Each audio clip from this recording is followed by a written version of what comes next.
Hello everyone, my dear and loyal companions of the channel. Good evening and welcome back. Tonight, we're going to dive deep into the fascinating world of Greek mythology. As always, I'd love for you to let me know where in the world you are listening to this story from. Find your cozy spot, settle in comfortably, and before we begin, just one small favor, hit that like button, and if you haven't joined the channel yet, don't forget to subscribe.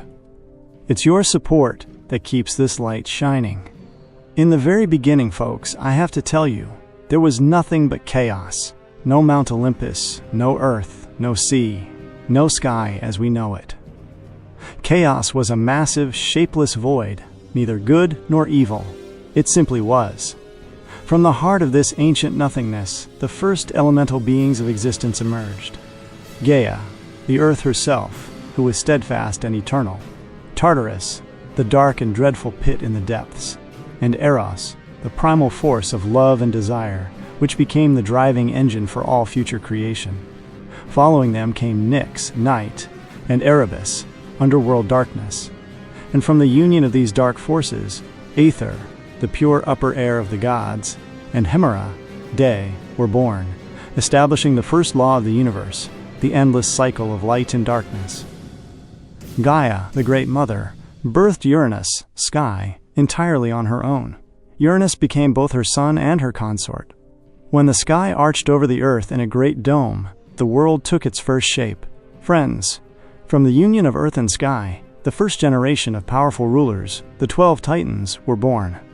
Remember their names. The 6 sons included Oceanus, Hyperion, Chios, Crius, Iapetus, and of course, Cronus, the youngest and most cunning. Among the daughters were Rhea, Tethys, Themis, goddess of divine law, Mnemosyne, goddess of memory, Thea, and Phoebe.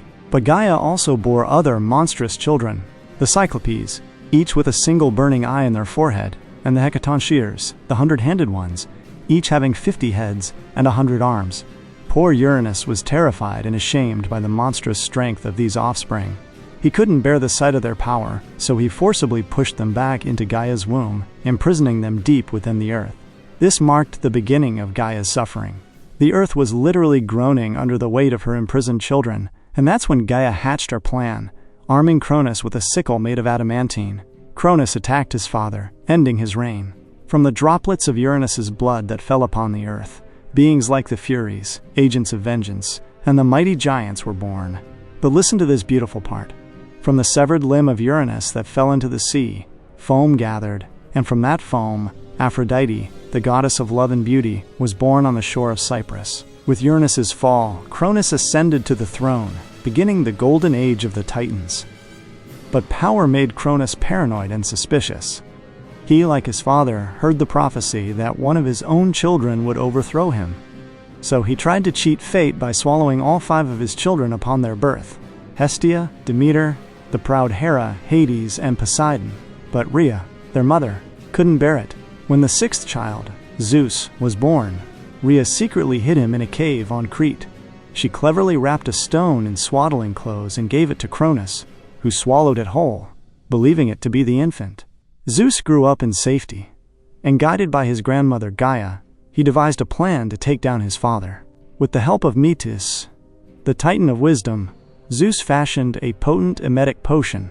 Disguising himself, Zeus served the drink to Cronus. His father convulsed violently and vomited forth all the children he had swallowed.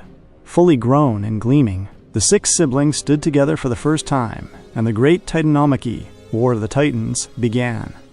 The new gods, the Olympians, took their stand on Mount Olympus, while the Titans held Mount Othrys.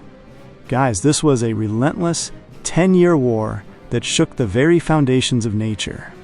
But Gaia advised Zeus that to win, he must return to Tartarus and free his monstrous uncles, the Cyclopes and the Hecatoncheires. The Cyclopes, with their simple yet immense power, forged the 3 ultimate weapons: the thunderbolt for Zeus, the trident for Poseidon, and the helm of darkness for Hades. With these powerful weapons and the aid of the 100-handed ones, the Titans were defeated, chained, and banished to the deep abyss of Tartarus. As you can see, Zeus did a great thing.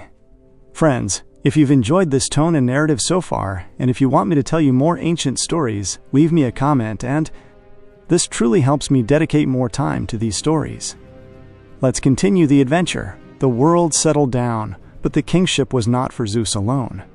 He, Poseidon, and Hades, the three powerful brothers, cast lots to fairly divide the world's realms.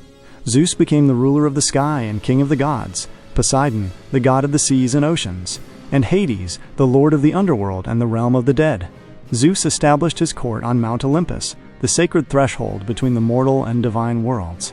There, the Olympian gods, including Hera, Athena, Apollo, Artemis, Ares, Hermes, Hephaestus, and Aphrodite, took their thrones and the new age began. Folks, this was the end of the great story of the Olympian gods, but not the end of the myths. Even when their temples crumbled and their worship ended, these stories did not die. They survived through the centuries in art, literature, cinema, and even in our psychology, as the archetypes described by Carl Jung. The Greek gods were flawed, yes, but gloriously so, and their tales gave us a framework to understand fate, love, hubris, and beauty. They may have left Olympus, but they never truly left our subconscious. They continue to whisper in every story that dares to cross the boundary of mortality. If this story has made you feel calm and relaxed tonight, please promise me you'll come back tomorrow and check out the other videos on the channel. I've told so many other fascinating stories for you. Until our next story journey, may your night be full of peace and good dreams. Goodbye.